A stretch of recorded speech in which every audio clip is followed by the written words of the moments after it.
Hello दोस्तों, स्वागत है आप सभी का आपके अपने यूट्यूब चैनल सक्सेस मिरर 2.0 पर। तो दोस्तों आज हम पढ़ने वाले हैं आरपीएफ एएलपी टेक्नीशियन में आने वाले 20 महत्वपूर्ण साइंस से संबंधित प्रश्न और इनसे रिलेटेड फैक्ट के बारे में भी। तो बिल्कुल भी स्किप ना करें और लास्ट तक बने रहें। अगर आप हमारे चैनल पर नए हो तो सब्सक्राइब कर बेल आइकन को दबा लें। और लास्ट में मैं आपसे क्वेश्चन भी पूछूंगा जिसका आंसर आपको कमेंट बॉक्स में बतानी है। साथ ही आप हमारे टॉप 20 क्वेश्चन में कितना टाइम कर पाते हो कमेंट बॉक्स में जरूर लिखेंगे। तो चलिए स्टार्ट करते हैं। हमारा आज का पहला सवाल है, हृदय रोगी को पेसमेकर प्रदान करने का विषय निम्नलिखित में से किससे संबंधित है। और दोस्तों किसी भी प्रश्न का उत्तर अगर आपको पहले से मालूम हो तो कमेंट बॉक्स में जरूर लिखेंगे। तो इसका सही उत्तर हमारा क्या हो जाएगा? ऑप्शन नंबर डी, जैव चिकित्सा अभियांत्रिकी। हृदय रोगी को पेसमेकर प्रदान करने का विषय किससे संबंधित है? जैव चिकित्सा अभियांत्रिकी से संबंधित है। हमारा अगला सवाल है, और दोस्तों ये बहुत ही महत्वपूर्ण सवाल है। साथ ही आज हम जो आपको टॉप 20 क्वेश्चन बता रहे हैं ये सारे के सारे इंपॉर्टेंट और 100% रियल आपके एग्जाम आरपीएफ एएलपी टेक्नीशियन एवं अदर किसी भी कॉम्पिटिटिव एग्जाम के लिए बहुत ही महत्वपूर्ण प्रश्न है। तो बिल्कुल भी स्किप ना करें और लास्ट तक बने रहेंगे। अगर आप हमारे साथ लास्ट तक बने रहते हो तो ये आपके एग्जाम के लिए बहुत ही यूजफुल होगा। तो चलिए प्रश्न की ओर बढ़ते हैं। हमारा आज का अगला सवाल है, निम्नलिखित में से कौन सा आमतौर पर अंडे की कोशिका द्रव्य में नहीं पाया जाता है? तो इसका सही उत्तर हमारा क्या हो जाएगा? Option number B, centrosome. Centrosome यह दोस्तों जंतु कोशिका में पाया जाता है। प्रायः अंडे के कोशिका द्रव्य अर्थात साइटोप्लाज्म में यह मौजूद नहीं होता है। हमारा अगला सवाल है, और दोस्तों इसका सही उत्तर आप हमें कमेंट बॉक्स में लिखेंगे। ये बहुत ही महत्वपूर्ण सवाल है। बल की दिशा में विस्थापन के साथ बल के गुणनफल द्वारा क्या दर्शाया जाता है? तो बल की दिशा में विस्थापन के साथ बल के गुणनफल द्वारा क्या दर्शाया जाता है? तो इसका सही उत्तर हमारा हो जाएगा ऑप्शन नंबर सी, कार्य। दोस्तों कार्य बराबर हमारा क्या होता है? दोस्तों कार्य बराबर हमारा होता है बल गुणे विस्थापन। यानी दोस्तों F बराबर हमारा क्या, W बराबर हमारा क्या होता है दोस्तों? FS हो जाता है। दोस्तों हमारा अगला सवाल है, अल्कोहल बनाने में कौन सा एंजाइम सहायक होता है? तो इसका सही उत्तर हमारा क्या हो जाएगा? Option number A, जाइमेज। अल्कोहल बनाने में एक सहायक एंजाइम जाइमेज है। दोस्तों जो जाइमेज क्या करता है, ये एंजाइमों का एक सम्मिश्रण होता है जो कि ईस्ट और अन्य सूक्ष्मजीवों में ये पाया जाता है। हमारा अगला सवाल है, और दोस्तों ये बहुत ही महत्वपूर्ण सवाल है। साथ ही दोस्तों लाइक और शेयर जरूर कर दिया करेंगे। जो भी आपके दोस्त एएलपी टेक्नीशियन आरपीएफ या अदर किसी भी कॉम्पिटिटिव एग्जाम की वो तैयारी करते हैं तो उन्हें शेयर जरूर कर दिया करेंगे, क्योंकि ये सारे प्रश्न उन सभी कॉम्पिटिटिव एग्जाम के लिए बहुत ही महत्वपूर्ण प्रश्न है। तो चलिए प्रश्न की ओर बढ़ते हैं। हमारा आज का अगला सवाल है, प्रथम श्रेणी उत्तोलक में आयास किस दिशा में होता है? तो प्रथम श्रेणी के उत्तोलक में आयास किस दिशा में होता है? तो इसका सही उत्तर हमारा क्या हो जाएगा? ऑप्शन नंबर डी, एक। प्रथम श्रेणी के उत्तोलक में आयास एक दिशा में होता है। हमारा अगला सवाल है, मांसपेशियों में लैक्टिक अम्ल का निर्माण निम्न में से किस अवस्था में होता है? तो मांसपेशियों में लैक्टिक अम्ल का निर्माण किस अवस्था में होता है?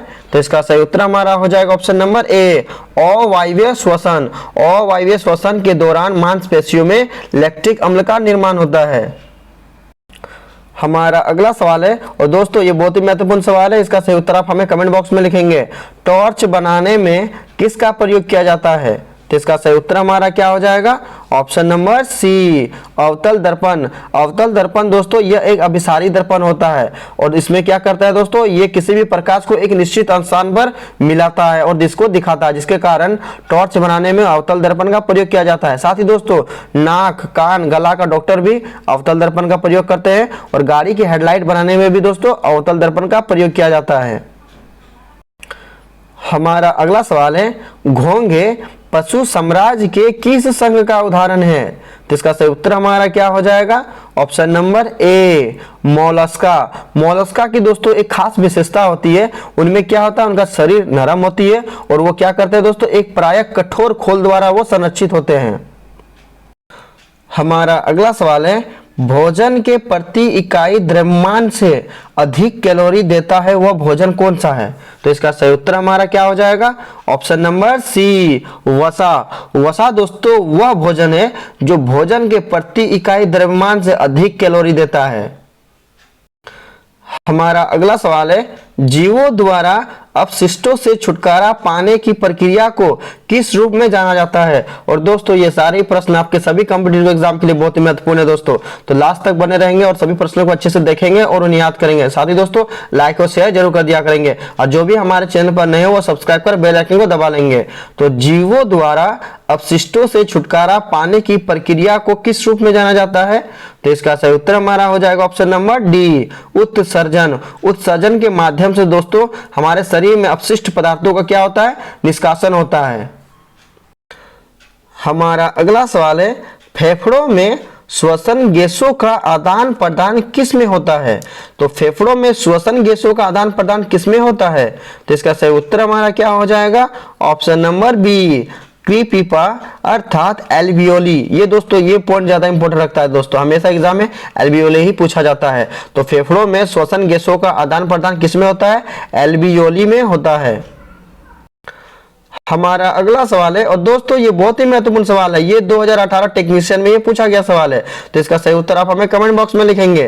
कौन सी धातु HCl अर्थात हाइड्रोक्लोरिक अम्ल के साथ अभिक्रिया नहीं करती है, तो इसका सही उत्तर हमारा क्या हो जाएगा, ऑप्शन नंबर सी, चांदी और सोना। चांदी और सोना प्रकृति में मुक्त अवस्था में पाई जाती है दोस्तों, और यह सबसे कम अभिक्रियाशील धातु है, जिसके कारण यह क्या होता है कि हाइड्रोक्लोरिक अम्ल के साथ अभिक्रिया नहीं करती है।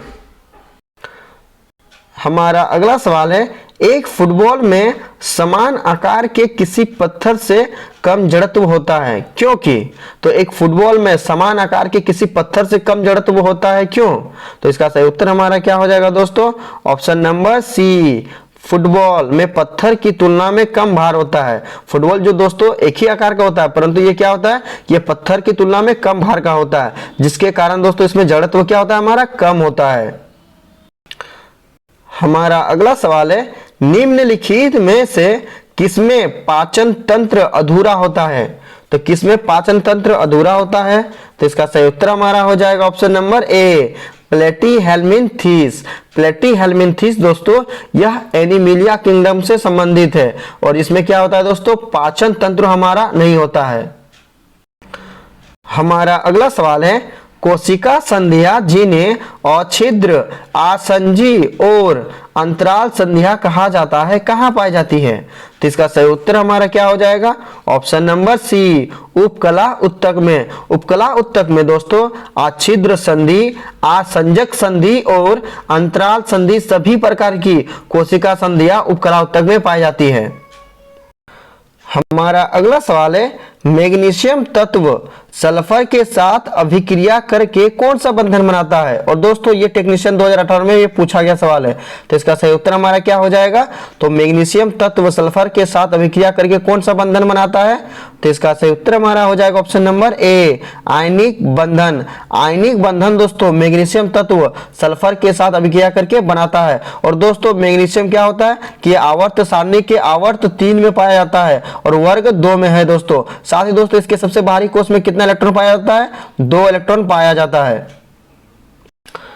हमारा अगला सवाल है, उचित फोकस दूरी के अवतल लेंस का प्रयोग निम्नलिखित में से किसे ठीक करने के लिए किया जाता है, तो अवतल लेंस का प्रयोग किसे ठीक करने के लिए किया जाता है, तो इसका सही उत्तर हमारा हो जाएगा ऑप्शन नंबर बी, निकट दृष्टि दोष, जिसे दोस्तों हम लोग मायोपिया के नाम से भी जानते हैं। दोस्तों एग्जाम में आपसे पूछा जाएगा कि मायोपिया रोग में किस लेंस का प्रयोग किया जाता है, तो मायोपिया का मतलब होता है हमारा निकट दृष्टि दोष, और इसमें हमारा किस लेंस का प्रयोग किया जाता है, अवतल लेंस का प्रयोग किया जाता है। अवतल लेंस का प्रयोग से दोस्तों हम निकट दृष्टि दोष को ठीक कर सकते हैं। और निकट दृष्टि दोष किसे कहते हैं दोस्तों, तो निकट दृष्टि दोष में हम निकट की वस्तु को देख सकते हैं परंतु दूर की वस्तु को नहीं देख सकते हैं।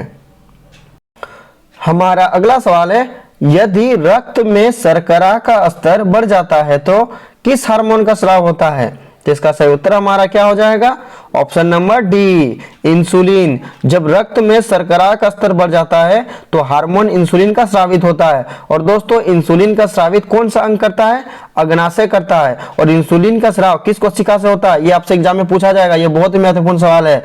तो इंसुलिन का स्राव अग्नाशय के बीटा कोशिका से होता है। हमारा अगला सवाल है, मानव शरीर में यूरिया का उत्पादन कहां से होता है, तो मानव शरीर में यूरिया का उत्पादन कहां से होता है, तो इसका सही उत्तर हमारा हो जाएगा ऑप्शन नंबर बी, लीवर, या तो इसको हम लोग बोलते हैं यकृत भी बोलते हैं दोस्तों। लीवर या यकृत में दोस्तों यूरिया का उत्पादन होता है। हमारा अगला सवाल है, और दोस्तों आज का हमारा ये अंतिम प्रश्न है। साथ ही आज हमने जो आपको टॉप 20 क्वेश्चन बताया, ये सारे के सारे इंपॉर्टेंट और 100% रियल आपके एग्जाम आरपीएफ, एलपी टेक्नीशियन एवं अदर जिस भी किसी कॉम्पिटिटिव एग्जाम की आप तैयारी करते हैं उन सभी में आने वाले महत्वपूर्ण प्रश्न है। तो सभी प्रश्नों को अच्छे से देखेंगे और उन्हें याद करेंगे। साथ ही दोस्तों लाइक और शेयर जरूर कर दिया करेंगे, और जो भी हमारे चैनल पर नए हो सब्सक्राइब कर बेल आइकन को दबा लेंगे। तो चलिए प्रश्न की ओर बढ़ते हैं।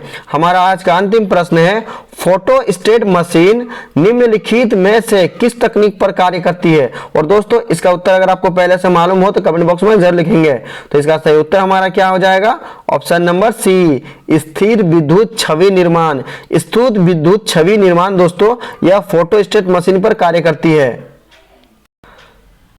अब आपके लिए आज का सवाल, चुंबकीय फ्लक्स का एसआई मात्रक क्या है? तो दोस्तों इसका सही उत्तर हमारा था ऑप्शन नंबर डी, वेबर। और लगभग सभी स्टूडेंट ने इसका सही जवाब दिया और मोस्टली स्टूडेंट इसके बारे में डिटेल्स में लिखा। तो मैं आपको फिर बोलूंगा कि क्वेश्चन के बारे में आपको जितना ज्यादा से ज्यादा पता उन्हें आप लिखा करो, क्योंकि जो चीजें आप लिख देते हो उन्हें आप कभी नहीं भूलते हो। अब आपके लिए दोस्तों आज का सवाल है होमवर्क के लिए, ध्वनि किस माध्यम में यात्रा नहीं कर सकती है? 4 ऑप्शन दिया गया है, सही उत्तर आपको कमेंट बॉक्स में लिखनी है। साथ ही दोस्तों आप हमारे टॉप 20 क्वेश्चन में कितना टाइम कर पाए कमेंट बॉक्स में जरूर लिखेंगे। और दोस्तों लाइक और शेयर जरूर कर दिया करेंगे, और जो भी हमारे चैनल पर नए हो सब्सक्राइब कर बेल आइकन को दबा लेंगे। तो चलिए दोस्तों मिलते हैं नेक्स्ट वीडियो में, तब तक के लिए बाय बाय, टेक केयर।